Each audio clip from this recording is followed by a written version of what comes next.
Hello and welcome to Motors for the Masses in what is another news episode. So let's roll the intro and get cracking.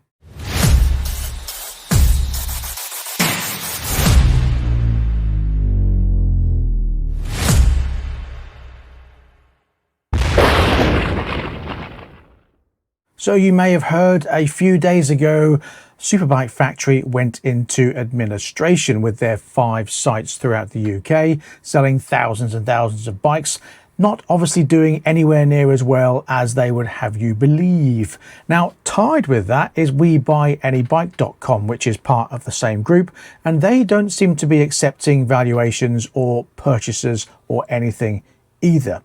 So it seems that there's a lot of customers that are left having given their money, not knowing what's happening with their bike. Now, obviously, when you go into administration with anything, the liquidators take all the assets and all your finances and they throw it in a big pot and they see who gets what. Ideally, customers should be the first ones to get their money back, but it depends how much money is available. So there's no guarantee of that. And you can imagine all these people that have laid out all their money, all their deposits, and then all of a sudden, and it was all of a sudden, that's it. Seems very unfair, doesn't it? That they've laid out all this money and then, oh, we're going bankrupt. Not even the staff knew that it was happening, and they lost their jobs the same day it was announced.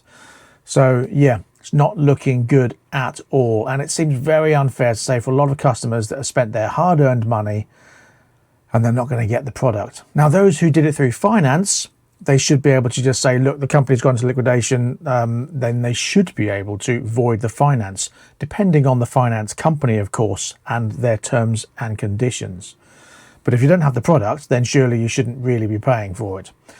But yes, that's not good news. But there is good news from AJS. Now, if you remember, they ditched their plans for their Imber because they couldn't get it through the Euro 5 plus emissions. Well, they've come up with a new one, and it's this. It's called the Letten LT190, and it's a liquid-cooled 4-stroke, double overhead cam, 4-valve, single-cylinder, 188cc, autobox, chain-driven scooter off-roady type thing, and I think it looks brilliant.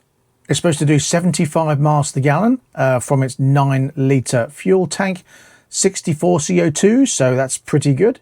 Weighing in at 149 kilos, which is quite weighty, I will be honest. But with that engine, it should propel it quite nicely. Only a 790mm seat height. Usual lengths, 2 meters or just over 2.5 or 2.05 meters long, 845mm wide, 1.1 meters tall.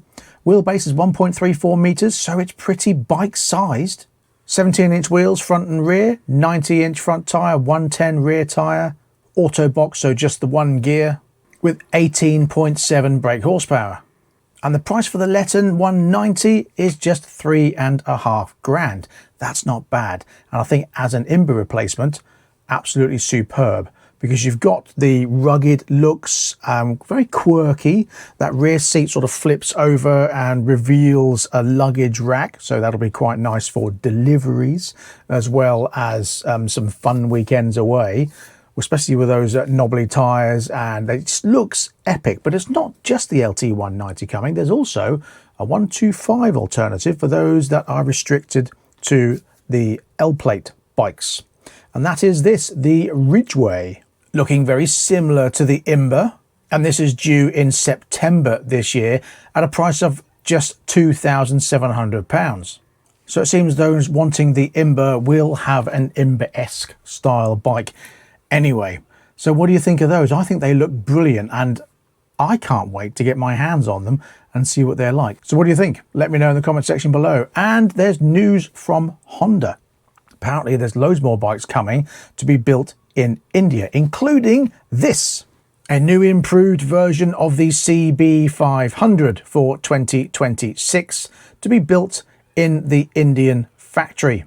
So this is for people that are wanting something a bit bigger than the 350, but don't really want to go to the Royal Enfield 650 range now. So they're going with the 500 to carry on with their or perhaps replace their CL 500, but to carry on with the other 500s they do in their range.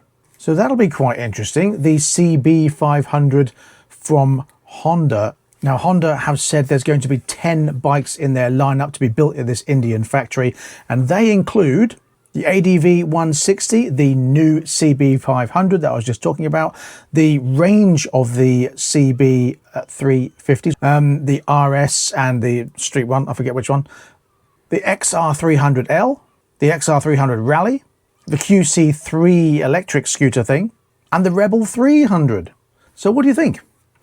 Yes, new range from Honda. They seem to be thinking now along the lines of Royal Enfield and thinking, well, actually, people do want these smaller ones and they do like Honda, so why don't we just do what people want? Shock horror. Why not make the bikes that people are after? And there you go. So what do you think of those? Let me know in the comment section below. And that's all I've got for this little short news episode. So thanks for watching. Don't forget to like, subscribe and share. Click the notification bell for more uploads and I'll see you in the next video. So until then, please ride and drive carefully, but have fun. Goodbye.